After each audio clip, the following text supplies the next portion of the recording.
Welcome to Kenton's videos. Enjoy the video. Hello everyone. In this video, I will explain how to remove your Honda Fit's rear bumper. Before we begin, let's ensure you have the right tools. You'll need a Phillips head screwdriver, a flathead screwdriver, and a T30 Torx bit or an Allen key for certain bolts. A plastic trim removal tool is also essential to prevent scratching your vehicle. Having these items ready will make the process much smoother and help you avoid any unnecessary frustration. Let's start with the fasteners that are easiest to access. First, open your rear hatch. Inside, you'll find 2 to 4 bolts or screws that secure the top of the bumper.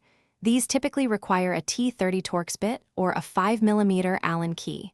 Once those are out, move to the sides of the bumper. On each side, near the wheel well arch, you'll locate 2 Phillips head screws that need to be removed. Take your time with each one. Now, let's tackle the fasteners underneath the car. You'll find several plastic clips along the bottom edge of the rear bumper, usually between 3 and 6 of them. Use your flathead screwdriver or a dedicated clip removal tool to carefully pry out the center pin, then remove the entire clip.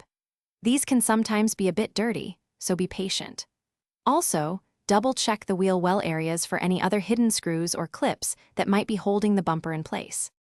You're almost there. With all the screws and clips removed, the bumper is now held on by a series of plastic clips along its sides. Gently but firmly pull the bumper away from the vehicle, starting from the wheel well area.